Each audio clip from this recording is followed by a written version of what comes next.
एक गरीबों पार्लियामेंट का 5वां वर्ष और आखिरी दिन है ये टर्म का, और इसमें किसने क्या किया, किसने क्या नहीं किया।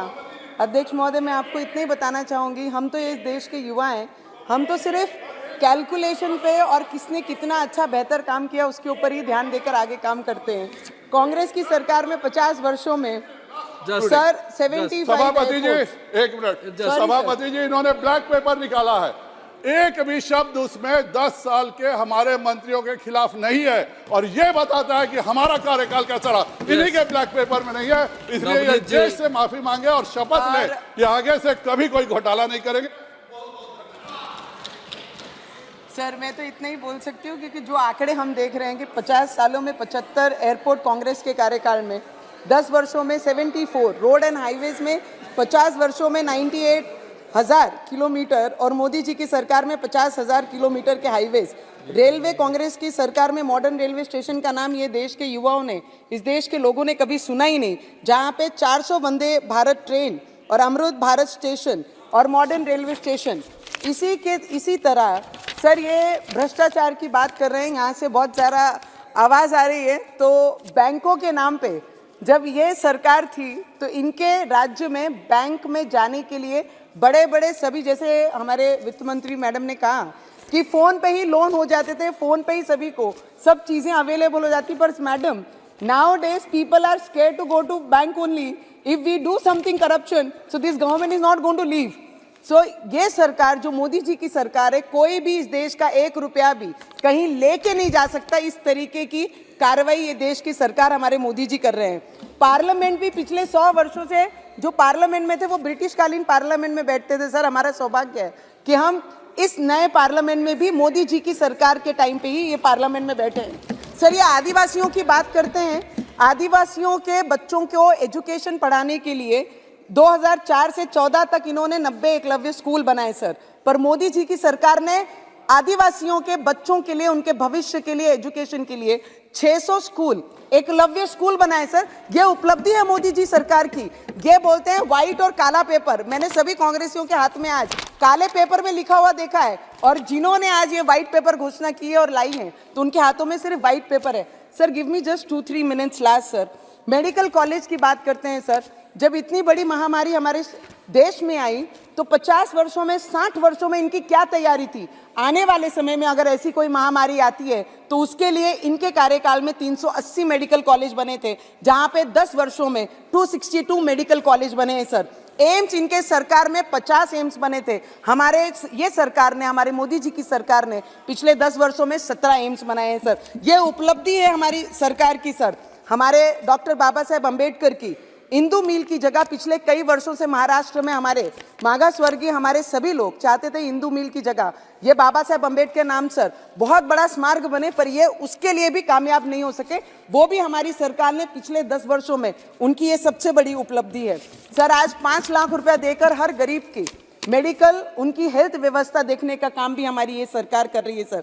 IITs 50 साल में सिर्फ 16, 10 वर्षों में 7 सर। PM आवास योजना जो 14 से आज तक 4 करोड़ लोगों को, जिनको घर नहीं था, जिनका आज भी मिट्टी के घरों में रहते थे सर। हम तो रूरल एरिया से आते हैं, ग्रामीण क्षेत्र से हैं, किसान रहते हैं, मजदूर रहते हैं, वो क्षेत्र से आते हैं। जब उनके पास घर नहीं देखते थे तो हमारी पीड़ा हमको ही पता है कि ग्राउंड पे जाके कैसा है। महलों में रहने वाला राजा वो क्या जाने कि मट्टी के घर में रहना किसको बोलते हैं सर। वो जान रखी हमारे देश के प्राइम मिनिस्टर जी ने, ये काम किया है पिछले 10 वर्षों में। मुझे तो sir, it is very easy to tell, we should move on.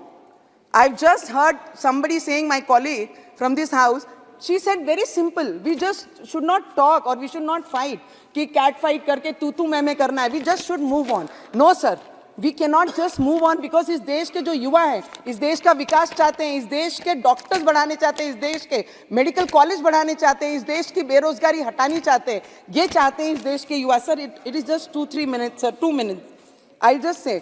और जिसका कांग्रेस आज बात कर रही है सर, SC समाज से हम बिलोंग करते हैं, उसको प्रेसिडेंट के पद पे बिठाने वाली ये मोदी सरकार है सर। ST आदिवासी समाज को बिलोंग करने वाली हमारी मुर्मू मैडम को भी उस पद पे बिठाने वाली यही सरकार है सर। मैं आपको इतना ही सिर्फ आखिरी का बोलूंगी सर, महाराष्ट्र से एक last minute sir. Hanuman Chalisa पे उद्धव ठाकरे जी हनुमान चालीसा पठन किया तो उन्होंने जेल में डाला सर, यस। और उन्होंने कई allegation, okay I will not take sir name, पर उन्होंने कई एलिगेशंस लगाए हमारे आदरणीय देवेंद्र फडणवीस जी पर कि वो बाबरी पे चढ़े करके मस्जिद बाबरी टूटी।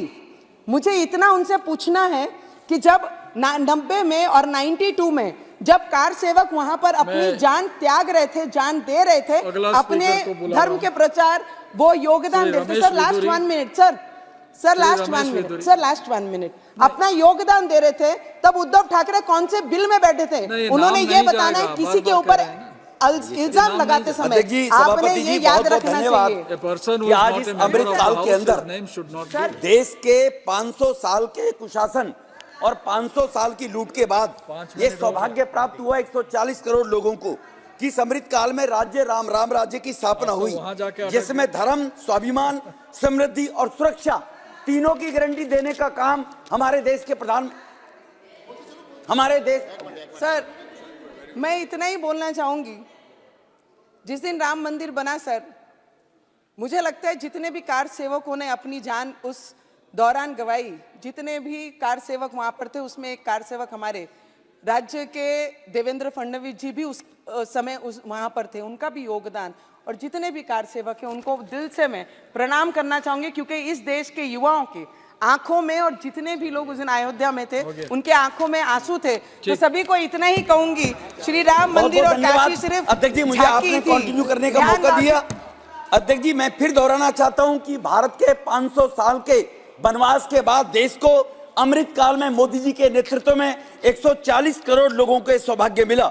1526 से लेकर 1759 तक मुगलों ने देश को लूटा, 1757 से 1947 तक अंग्रेजों ने लूटा।